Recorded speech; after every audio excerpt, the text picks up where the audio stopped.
اللہ تعالی ان دو چیزوں کی وجہ سے اس بندے کو دنیا اور آخرت میں ہمیشہ عزتوں سے نوازے گا، ہمیشہ۔ ہر عام اور خاص کی زبان پر اس بندے کی عزتوں کے چرچے ہوں گے۔ انہی دو چیزوں کو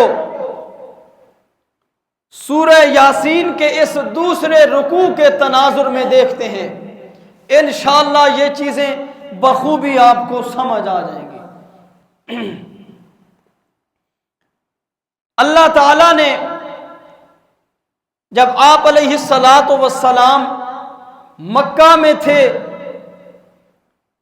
آپ کو اور آپ کے ساتھیوں کو مشرکین مکہ نے بڑی بڑی اذیتوں سے دوچار کیا، بڑی بڑی تکالیف ان کو دی، بڑے پریشان ہوئے، خود رسول اللہ صلی اللہ علیہ وسلم بھی اور آپ کے صحابہ بھی۔ اللہ تعالی نے اس رکوع کے اندر اپنے پیغمبر صلی اللہ علیہ وسلم اور آپ کی مقدس جماعت صحابہ کرام علیہم الرضوان کو تسلیاں دی ہیں کہ عقیدہ توحید کے پیچھے یہ جو تکلیفیں آپ کو مل رہی ہیں یہ کوئی نئی بات نہیں ہے، آپ سے پہلے جتنے نبی گزرے ہیں جنہوں نے عقیدہ توحید کا پرچار کیا یا جن لوگوں نے اہل توحید کا ساتھ دیا، ان کو طرح طرح کی تکالیف سے گزرنا پڑا ہے، یہ صرف آپ کو تکالیف نہیں مل رہی، لہذا تسلی رکھیے۔ کامیابی، کامرانی، عزتیں یہ آپ ہی کے نصیب میں ہیں۔ اللہ تعالی اپنے نبی کو فرما رہے ہیں کہ قوم والوں کے سامنے ذرا ان تین ہستیوں کا ذکر فرما دو کہ جن کو توحید کے پیچھے تکالیف دی گئی اور اہل توحید کا ساتھ دینے والے اس مرد مجاہد کو تکلیفیں دی گئیں، وہ مضبوط رہا، اللہ نے ان کو اتنی عزت دی کہ قیامت کی صبح تک قرآن پڑھنے والا بندہ جب سورہ یاسین پڑھے گا تو ان چار بندوں کی عزت اور ان کی عظمت اور ان کی قدر اس بندے کے دل میں بیٹھ جائے گی، اور ساتھ اللہ نے یہ فرمایا کہ میں نے ان بندوں کو جو ہمیشہ والی عزت ہے اس سے کیسے نوازا ہے، دنیا میں بھی ان کے چرچے ہو رہے ہیں، اور میں اللہ نے ان کو اس توحید کے اوپر پکا رہنے کی وجہ سے اور اہل توحید کا ساتھ دینے کی وجہ سے جنت کا جو اعلیٰ مقام ہے جس سے بڑھ کر کوئی عزت والی جگہ نہیں ہے، میں نے ان بندوں کو وہ عزت والا مقام بھی عطا کر دیا ہے۔ بڑی نصیحتیں ہیں اس رکوع میں ہمارے لیے، بڑی عبرتیں ہیں۔ اللہ تعالیٰ فرماتے ہیں وَاضْرِبْ لَهُمْ مَثَلًا أَصْحَابَ الْقَرْيَةِ إِذْ جَاءَهَا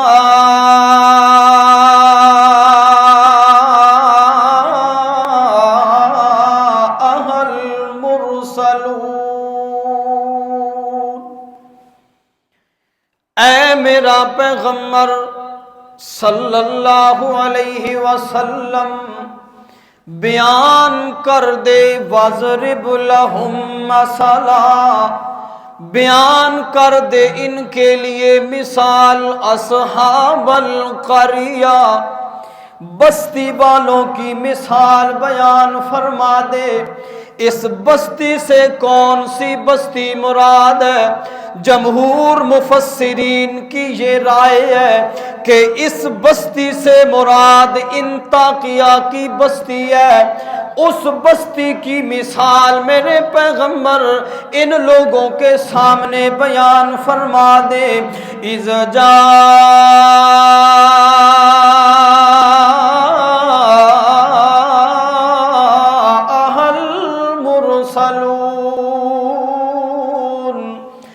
جب آئے اس بستی کی طرف بھیجے ہوئے آئے، فرمایا جب وہ آئے، اذ ارسلنا، اللہ نے فرمایا جب بھیجا ہم نے، الیہ مسنین، پہلے اللہ تعالیٰ نے اس انطاکیہ بستی کی طرف 2 بندوں کو بھیجا۔ آئے تو 3 تھے لیکن پہلے جو گئے تھے وہ 2 بندے تھے، اور یہ 2 بندے بعض مفسرین کہتے ہیں کہ یہ حضرت عیسیٰ علیہ السلام کے ماننے والے تھے، بعض مفسرین کہتے ہیں کہ یہ اللہ کے نبی تھے، اللہ کے رسول تھے، لیکن قرآن کا جو انداز ہے، قرآن کے جو الفاظ ہیں، یہ الفاظ اس بات کے اوپر دلالت کر رہے ہیں کہ یہ اللہ کے پیغمبر تھے، اللہ کے نبی تھے، کیونکہ یہ جو مرسل کا لفظ ہے، یہ لفظ اللہ نے قرآن مقدس میں زیادہ تر اپنے نبیوں کے بارے میں استعمال فرمایا ہے۔ اذ ارسلنا الیہ مسنین، جب ہم نے 2 کو بھیجا اس بستی کی طرف، فکذبوہما، ان بستی والوں نے ان 2 رسولوں کو جھٹلا دیا، ان کی تکذیب کر دی، ان کے اوپر ایمان نہ لائے، ان کی باتوں کو نہ مانا، ان کو تسلیم نہ کیا۔ تو اللہ تعالیٰ نے فرمایا جب ان بستی والوں نے ان 2 کو جھٹلا دیا، فعززنا،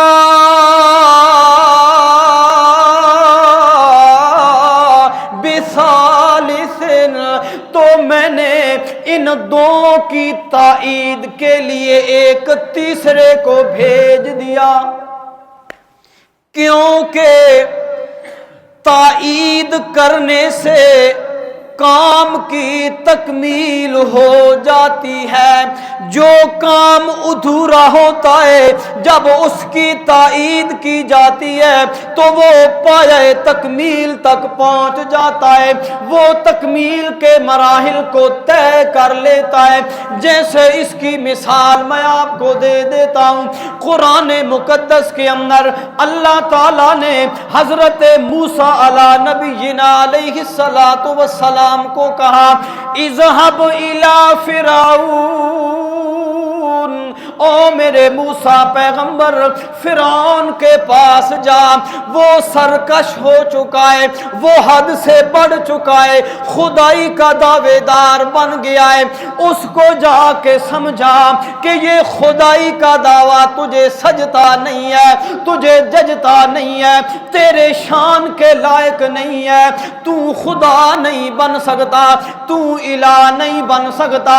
حضرت موسیٰ علیہ السلام کی زبان میں چونکہ لکنت تھی، حضرت موسیٰ علیہ السلام کی زبان میں کیا تھی؟ لکنت تھی۔ اور جب بچپن میں فرعون کے دربار میں فرعون کی بیوی آسیہ وہ صندوق اٹھا کر لے گئی تھی نا، ایک روایت یہ آتی ہے، تو جب صندوق کھولا گیا تو فرعون نے کہا میں تو بچوں کو قتل کرنے کے در پہ ہوں اور تو بچہ اپنے گھر اٹھا کر لے آئی ہے۔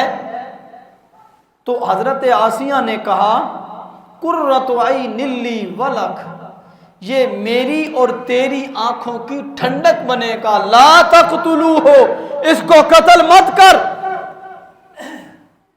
فرعون چونکہ اسے ڈر تھا، نجومیوں نے بتایا تھا کہ بنی اسرائیل کے اندر ایک بچہ ہوگا، پیدا ہوگا، جو تیری بادشاہی کی تباہی کا سبب بنے گا۔ اب اسے اندازہ تو نہیں تھا نا کہ کون بچہ ہوگا، نام سے تو اسے پتہ نہیں تھا۔ اس نے کہا جو بچہ بھی پیدا اسے قتل کر دو، تاکہ وہ جو بچہ میری تباہی کا سبب بنے گا وہ بھی قتل ہونے والے بچوں کے ساتھ قتل ہو جائے۔ لیکن جب اللہ کسی کو بچانے آئے تو دنیا کی کوئی طاقت اس کا کچھ بھی نہیں بگاڑ سکتی، اور اللہ نے اپنی قدرت کو ظاہر کر کے دکھایا کہ تو لوگوں بچوں کو قتل کر رہا ہے، میں تیری تباہی کا سبب بننے والا بچہ تیری پرورش میں پیدا کر کے، تیری پرورش میں رکھ کے تیری تباہی کا اسے سبب بنا دوں گا۔ اب اللہ نے اسے اشارہ تو دے دیا تھا کہ خدا تو نہیں ہے، خدا میں ہوں۔ جسے اتنا بھی نہ پتا ہو کہ جس بچے نے میری سلطنت کی تباہی کا سبب بننا ہے وہ میرے گھر پل رہا ہے، اللہ نے اشارہ تو دیا تھا، لیکن جو بندہ سلطنت کی موج میں مست ہو جائے نا اسے پھر کوئی چیز سمجھ نہیں آتی، وہ مست ہو گیا تھا۔ تو اس نے کہا نہیں میں ماروں گا۔ آسیہ نے کہا کتنا خوبصورت بچہ ہے، کیوں قتل کرتا ہے؟ اس نے کہا چلو آزماتا ہوں، دیکھ لیتا ہوں کہ یہ بچہ تیز تراز ہے یا بھولا بالا ہے، سیدھا سادہ ہے۔ یہ ایک روایت ہے۔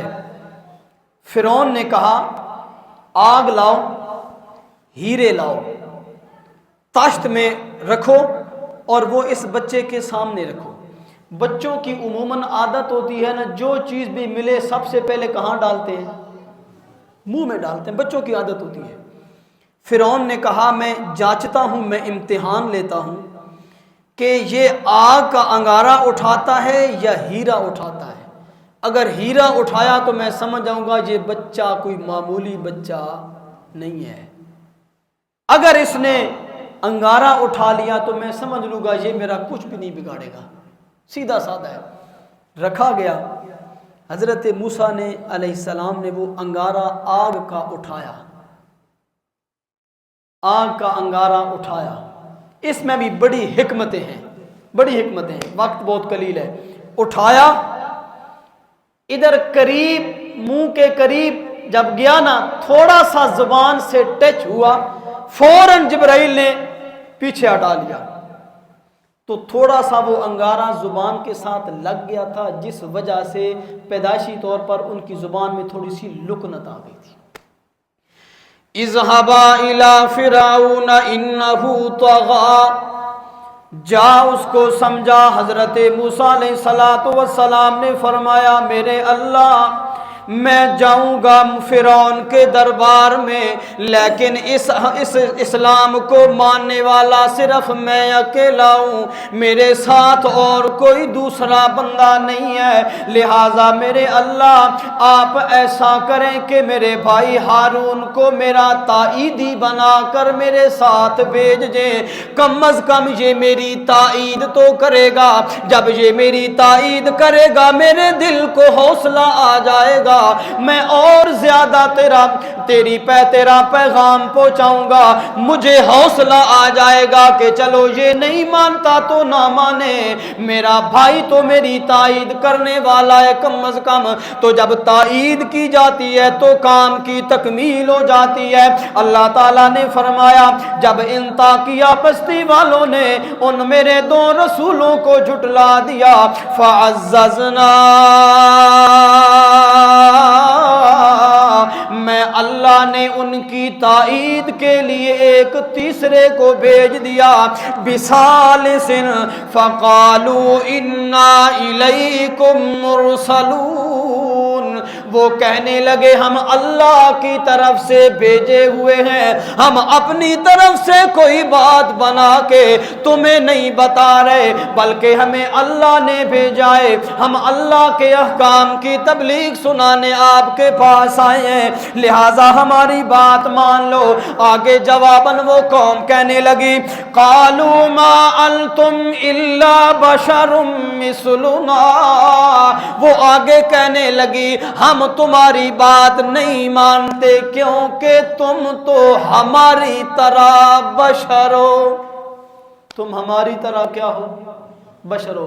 یہ آیت بھی اس بات کی دلیل ہے کہ یہ آنے والے بندے یہ پیغمبر تھے۔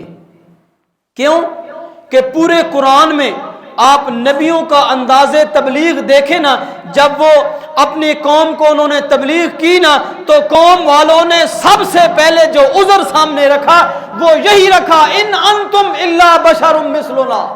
ہر نبی کو قوم نے یہی جواب دیا کہ تم تو ہماری طرح بشر ہو۔ یہاں پر بھی انہوں نے کیا کہا انہیں، تم بھی ہماری طرح بشر ہو۔ یہ آیت بھی اس بات کی دلیل ہے کہ وہ آنے والے تین عام انسان نہیں تھے، وہ اللہ کے رسول اور اللہ کے پیغمبر تھے۔ تم ہماری طرح انسان ہو، تم ہماری طرح بشر ہو۔ ان کے ذہن میں یہ بات تھی کہ رسول جو رسالت اور نبوت والا جو عہدہ ہے یہ انتہائی اونچا عہدہ ہے، اعلیٰ عہدہ ہے، لہذا ایسے عہدوں پر کوئی علاقے کا بڑا چودھری، بڑا مالدار، بڑا لینڈ لارڈ قسم کا آدمی اس عہدے کے اوپر ہو سکتا ہے، عام انسان یہ عہدہ حاصل نہیں کر سکتا۔ ان کا ذہن تھا مال ھذا الرسول یاکل الطعام، یہ کیسا رسول ہے، یہ تو کھاتا ہے، یمشی فی الاسواق، یہ بازاروں میں پھرتا ہے، ہم اس کو رسول نہیں مانتے۔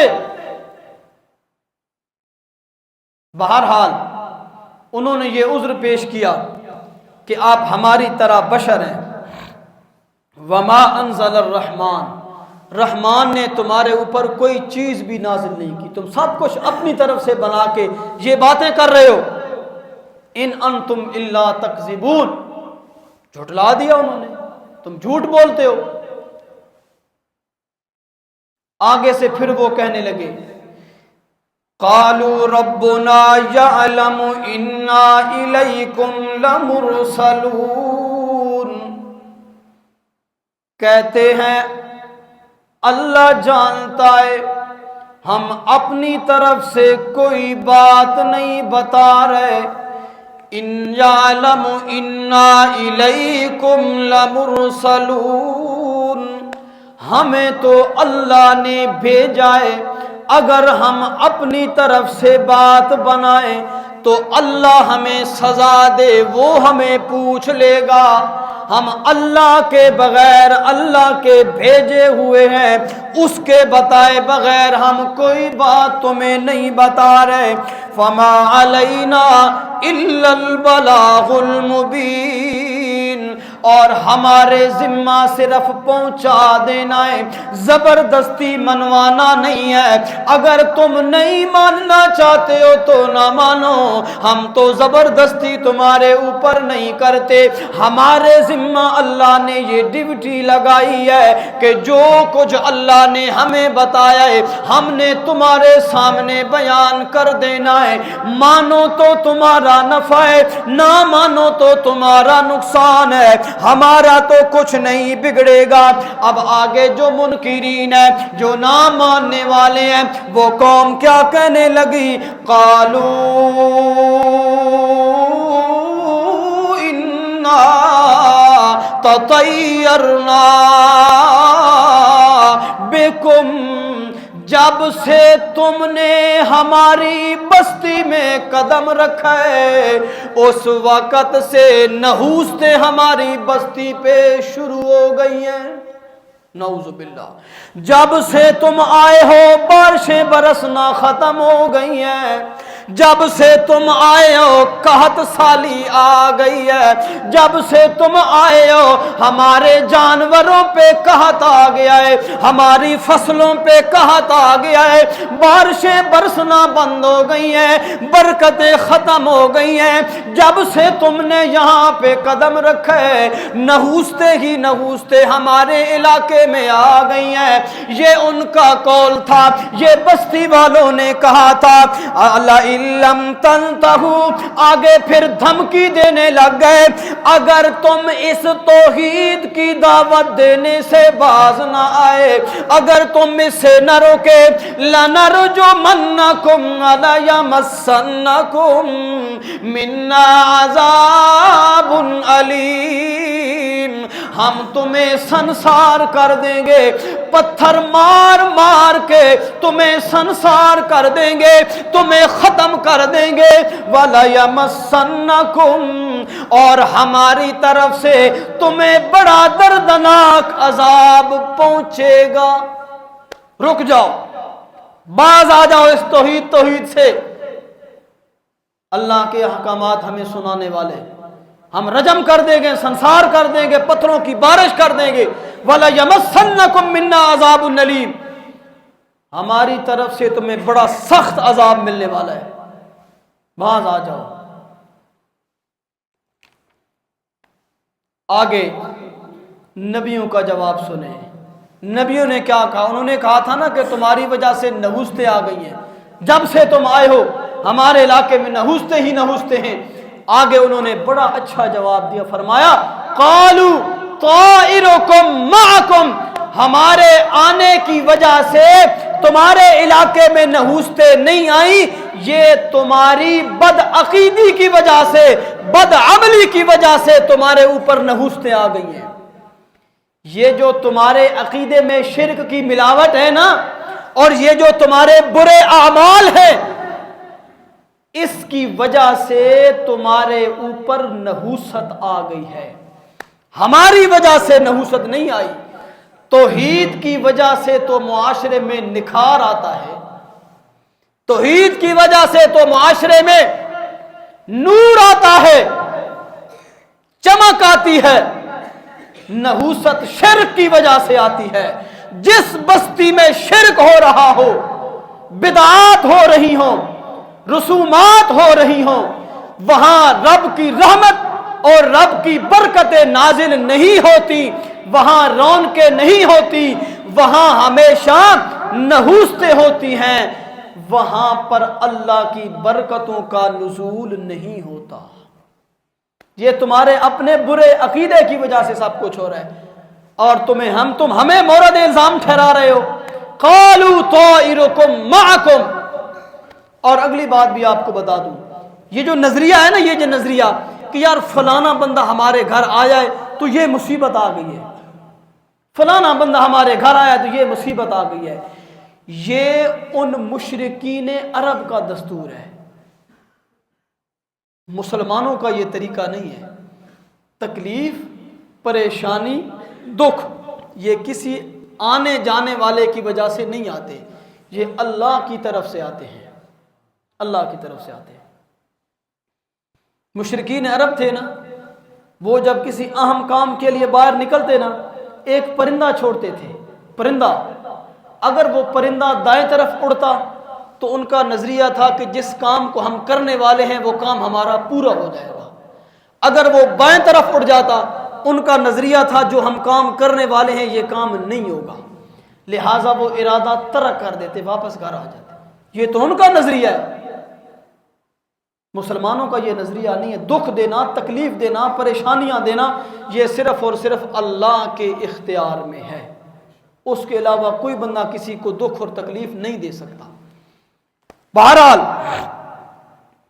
فرمایا اَإِن ذُكِّرْتُمْ بَلْ أَنْتُمْ قَوْمٌ مُسْرِفُونَ، کیا تم ہمیں نحوست لے آنے کا طعنہ اس لیے دے رہے ہو کہ ہم نے تمہیں نصیحتیں کی ہیں، ہم نے تمہیں واعظ کیا ہے، ہم نے تمہیں اللہ کی طرف آنے والا راستہ بتایا ہے، تم ہمیں اس کا صلہ یہ دے رہے ہو کہ تمہاری وجہ سے نحوستیں آ گئی ہیں؟ اگر یہی بات ہے تو بل انتم قوم مسرفون، پھر تم سے بڑھ کر حد سے گری ہوئی اور قوم کوئی نہیں ہے۔ ہم تمہاری خیر خواہی کر رہے ہیں اور تم ہمیں کہہ رہے ہو یہ نحوست لے کر آ گئے ہیں، پھر تم سے بڑا کوئی بندہ، تم سے بڑی کوئی گئی گزری ہوئی قوم اس جہان میں نہیں ہے، تم حد سے بڑی ہوئی قوم ہو۔ فرمایا یہی چل رہا تھا، چونکہ انہوں نے جھٹلا دیا، اب اللہ نے ایک اور کو بھیج دیا۔ میں نے کہا تھا نا کہ عقیدہ توحید پر مضبوط رہو گے تو عزتیں ملیں گی، اور دوسرا اہل توحید کا ساتھ دو گے تو اللہ عزتیں دے گا۔ اب آ گیا وہ مرد جس نے اہل توحید کا ساتھ دیا تھا، قوم ساری سامنے کھڑی ہے، مقابلے میں کھڑی ہے، قتل کے ارادے کے اوپر آ گئے ہیں کہ ان تینوں کو قتل کر دینا ہے۔ اتنے میں وہ تیسرا بندہ آ گیا، اسے پتا تھا کہ بڑی مشکل گھڑی ہے، بڑا کھٹن مرحلہ ہے، مارنے پہ آ گئے ہیں۔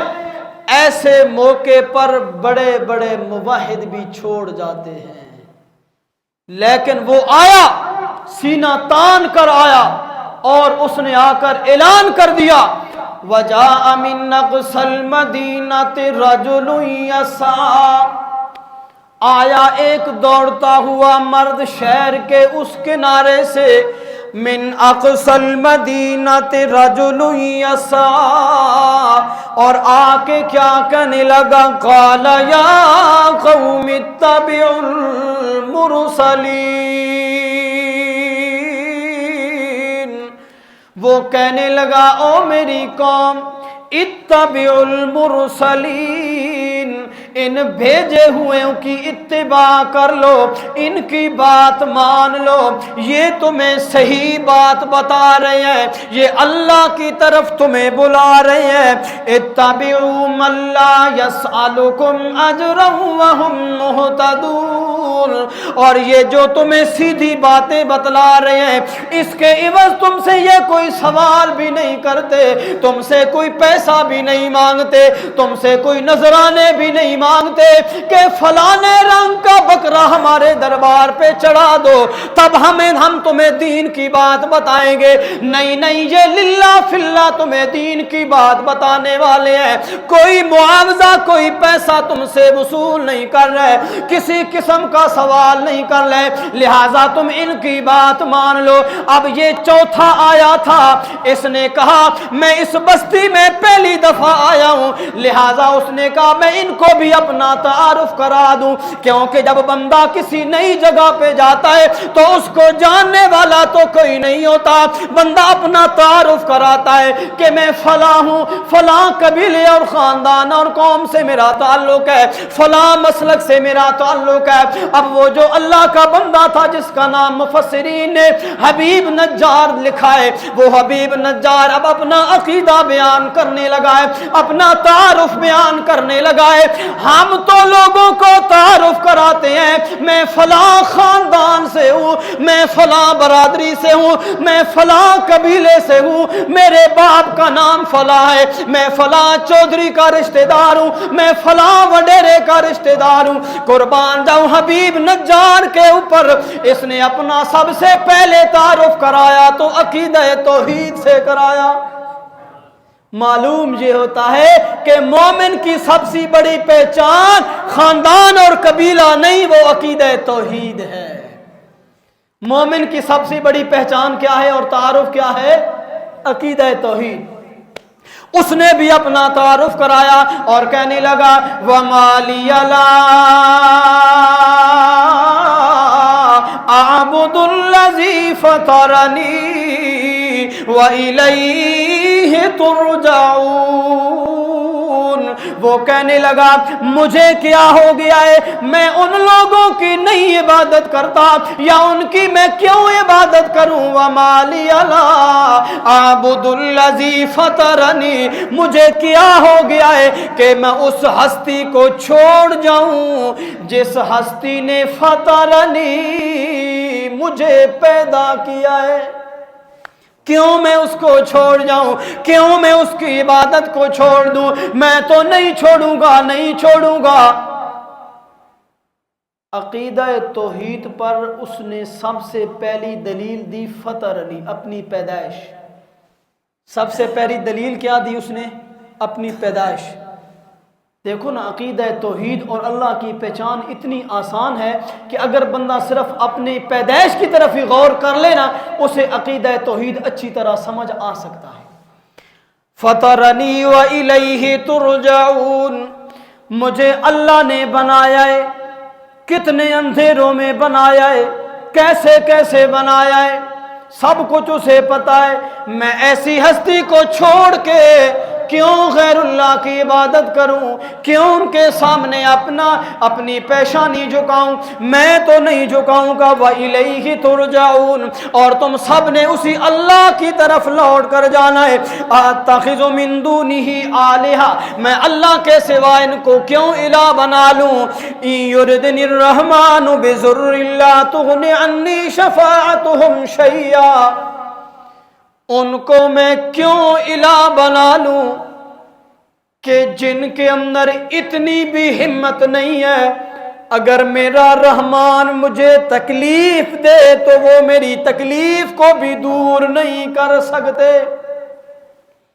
ٹائم ہو گیا ہے، انشاءاللہ یہیں سے اگلے جمعوں کے شروع کریں گے۔ بڑا دلچسپ یہاں پر ایک بات ہے، انشاءاللہ میں اگلے جمعوں کو عرض کروں گا۔ خلاصہ یہ ہے کہ عزت اگر حاصل کرنی ہے تو عقیدہ توحید اپنا لو، اور دوسری چیز اہل توحید کا ساتھ دینا شروع کر دو۔